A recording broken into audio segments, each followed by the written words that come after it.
Os santos são sinais da presença do ressuscitado na história. Hoje, dia 10 de junho, celebramos o beato Eduardo Pope.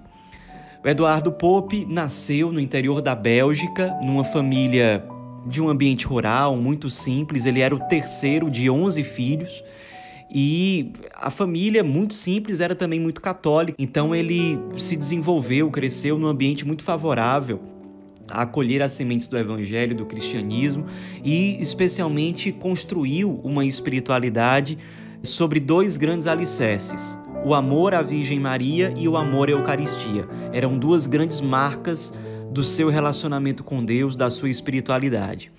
Ele estudou em colégio católico, que ajudou a aprofundar a sua fé católica. Depois ele, com 15 anos, ingressou no seminário. Na época, não necessariamente o jovem entrava no seminário porque iria ser padre. Na grande maioria dos casos, porque a família queria que o filho recebesse uma educação de melhor qualidade. Esse era o caso dele. Tanto que, depois do tempo da escola, ele seguiu carreira militar. E só enquanto ele estava no serviço militar é que, de fato, ele despertou para a vocação à vida religiosa, à vida sacerdotal. Só que aí, quando ele completou 18 anos, foi exatamente o momento em que começou a Primeira Guerra Mundial e ele foi chamado a servir no exército.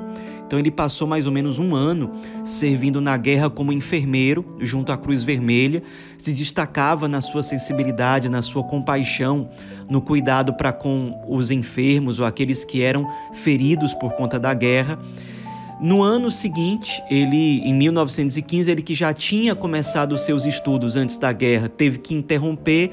Em 1915, ele consegue sair daquele ambiente de guerra, conclui a sua preparação e é finalmente ordenado sacerdote. Daí ele já é enviado para uma paróquia, onde ele começa a exercer uma atividade missionária muito intensa, e ele era muito criativo. Então muitas iniciativas que ele começava na sua paróquia eram imitadas por outros padres de outras paróquias, sobretudo aquilo que era o serviço com o qual ele tinha mais afinidade, que era a formação de catequistas. Então ele tinha muitas iniciativas voltadas à catequese, à Eucaristia, à evangelização de crianças, e essas iniciativas eram copiadas em muitos lugares, em muitas paróquias da Bélgica, o que fez com que o padre Eduardo Pope ficasse muito conhecido na Bélgica, entre o clero e entre as pessoas em geral. Ele preparou, por exemplo, um manual que se tornou muito popular na época, o Manual do Catequista Eucarístico, que foi publicado pela primeira vez em 1917. Depois, ele criou a Liga da Comunhão Frequente, que era uma espécie de grupo de jovens que desenvolvia o amor à Eucaristia, a liturgia, que aprofundava a sua catequese. Então, ele tinha essa facilidade, essa criatividade no trabalho de evangelização junto a crianças e jovens. Foi tendo contato com outras paróquias, desenvolvendo especialmente esse trabalho junto à formação eucarística, ao amor à Virgem Maria e à catequese, e de forma sempre muito inovadora.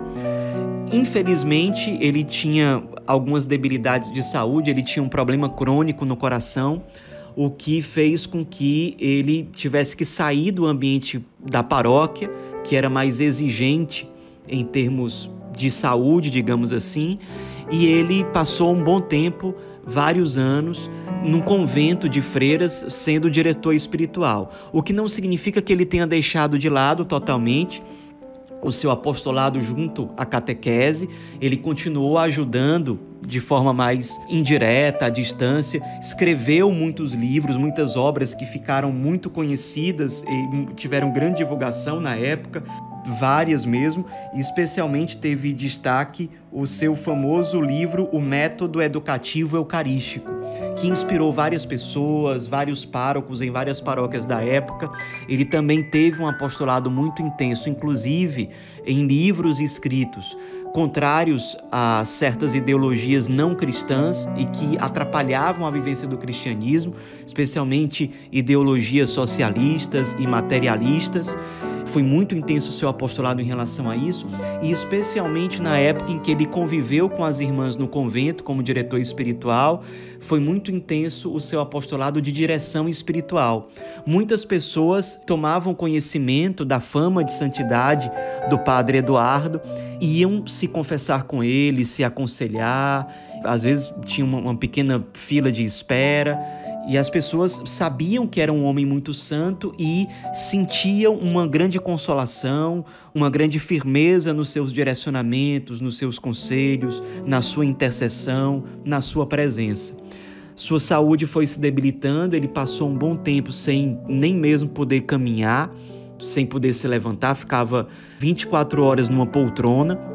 E era ali onde ele recebia as pessoas, onde ele evangelizava escrevendo os seus livros, preparando pequenos manuais para ajudar os catequistas, para fazer com que as pessoas compreendessem mais profundamente a Eucaristia e, consequentemente, tivessem uma devoção eucarística mais apurada. Com a sua saúde se debilitando cada vez mais, com apenas 34 anos de idade, ele chegou a falecer, numa época que ele estava em férias, inclusive, uma morte súbita, e gerou comoção em praticamente toda a Bélgica, porque de fato era um padre muito conhecido por todo o apostolado dele e pela sua fama de santidade. Os padres, os leigos em geral, o consideravam como um santo, até que ele morreu no dia 10 de junho de 1924 e no ano de 1999 ele foi beatificado por São João Paulo II, que se referiu a ele como o pedagogo da Eucaristia. Tamanho era o seu amor eucarístico e tão frutuoso foi o seu apostolado de levar as pessoas a se aproximarem e a amarem mais profundamente a Eucaristia. Nos inspiremos nesse sacerdote santo que soube responder a necessidades muito urgentes do seu tempo, numa época muito marcada pelo materialismo e por ideologias contrárias ao cristianismo, levou as pessoas a um amor fecundo à Eucaristia, à Virgem Maria, às realidades sobrenaturais, e que soube mostrar isso, sobretudo, pela sua fidelidade missionária, pastoral, pela sua fidelidade ao Evangelho e a sua fidelidade até o fim. Beato Eduardo Pope, rogai por nós.